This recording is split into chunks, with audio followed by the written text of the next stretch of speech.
Assalamualaikum warahmatullahi wabarakatuh. Perkenalkan, saya Sylvie Al-Ghazali dengan NIM 2006057.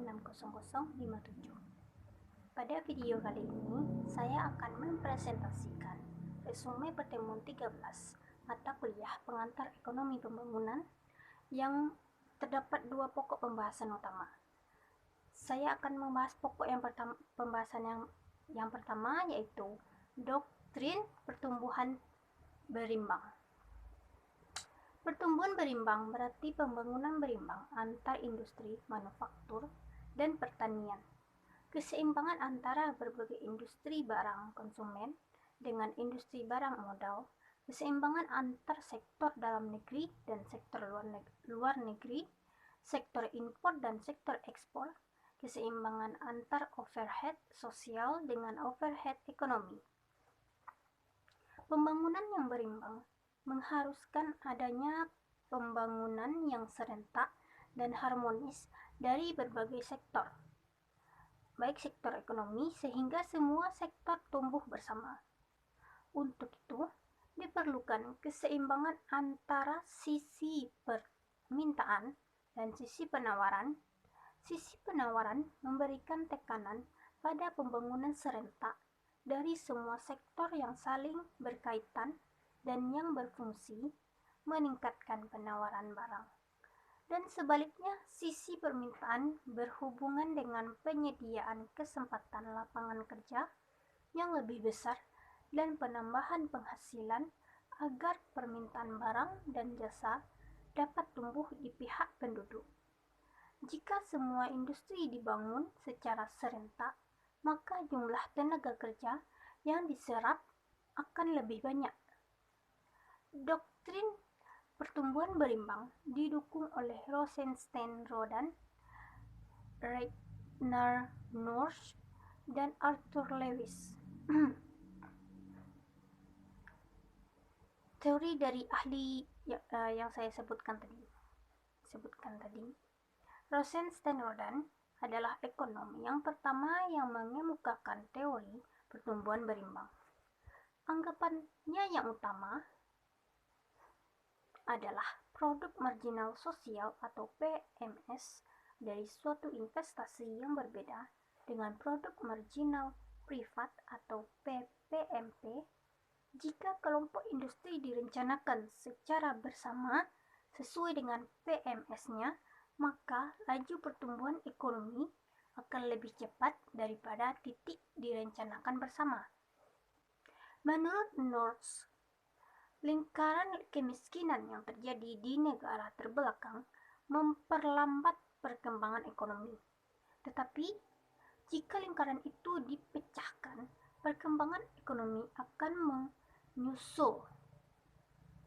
Oleh karena itu, satu-satunya jalan dari kebuntuan ini adalah mensinkronkan penggunaan modal pada berbagai macam jajaran industri. Inilah untuk mencari titik terang. Hasilnya adalah peluasan pasar secara menyeluruh.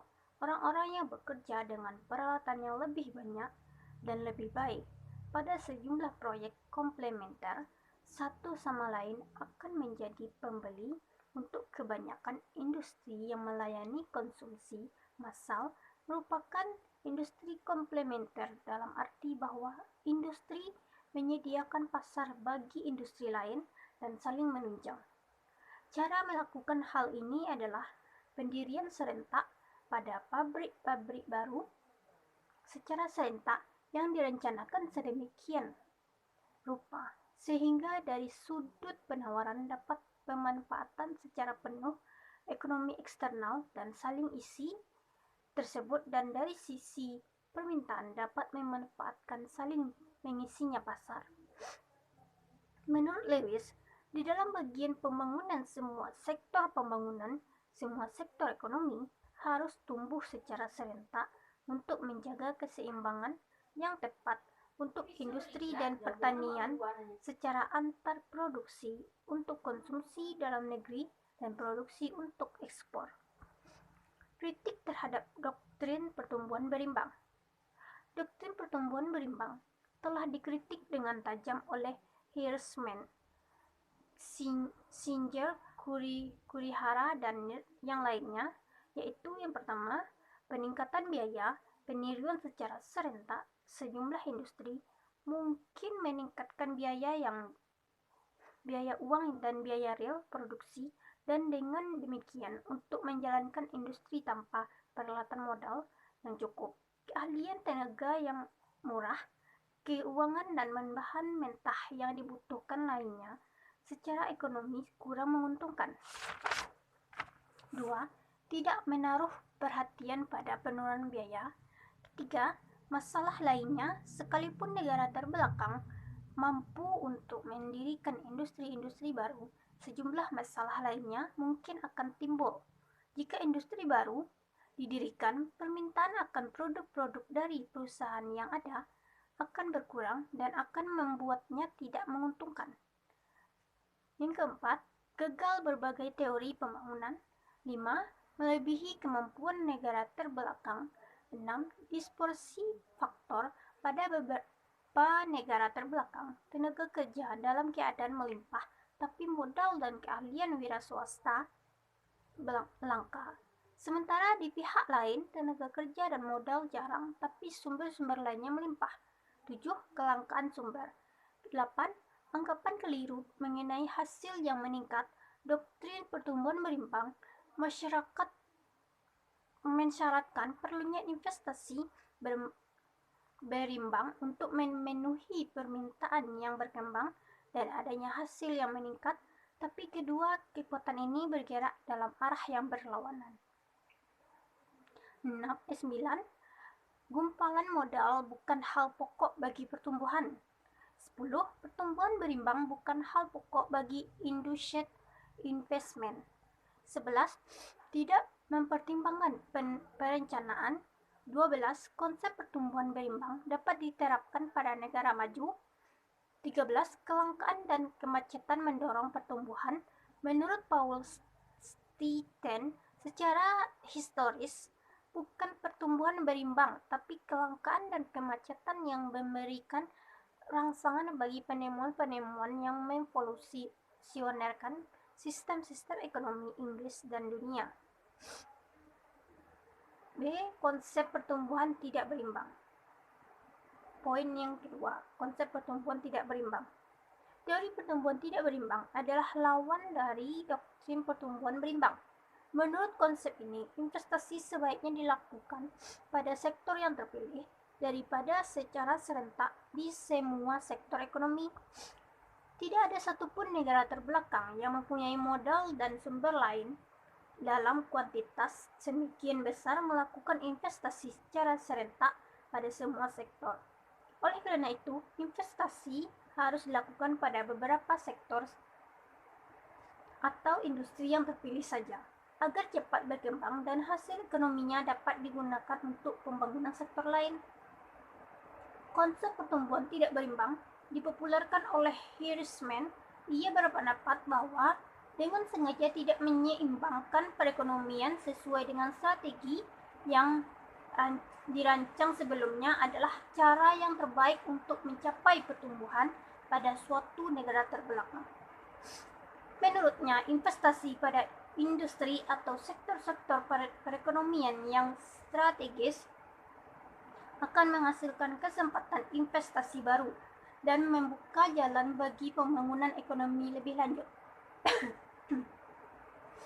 Ketika proyek baru dimulai, mereka mengambil ekonomi eksternal yang diciptakan oleh proyek sebelumnya dan menciptakan ekonomi eksternal baru yang dapat dipakai oleh proyek selanjutnya.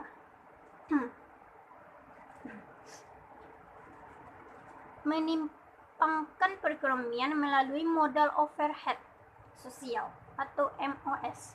Model overhead sosial diartikan sebagai terdiri dari jasa atau pelayanan pokok yang tanpa itu kegiatan produksi primer, sekunder, dan tersier tidak dapat berfungsi. Yang termasuk ke dalam MOS ini adalah investasi di bidang pendidikan, kesehatan masyarakat, perhubungan, angkutan, dan bidang lainnya. Investasi yang besar di bidang MOS akan mendorong investasi swasta di belakang di bidang kegiatan langsung produktivitas atau KLP. Menimpangkan perekonomian melalui kegiatan langsung produktivitas atau KLP. Lintasan pembangunan Hirschman menyebutkan lintasan pertama atau dari MOS ke KLP sebagai pembangunan melalui kapasitas lebih MOS. Lintasan kedua dari KLP ke MOS, pembangunan melalui kelangkaan MOS. Utamakan industri tahap akhir. Dalam pembuatan industri, suatu negara sedang berkembang tidak perlu mengusahakan semua tahap produksi secara serentak, tapi ia dapat mengimpor pabrik, converting, assembling, dan mixing. Bagi sentuhan akhir, produk yang hampir jadi, industri tahap akhir dikenal dengan industri kantong impor. Baiklah, hanya itu yang dapat saya sampaikan. Jika ada kesalahan dan kekurangan mohon dimaafkan. Saya akhiri dengan Assalamualaikum warahmatullahi wabarakatuh.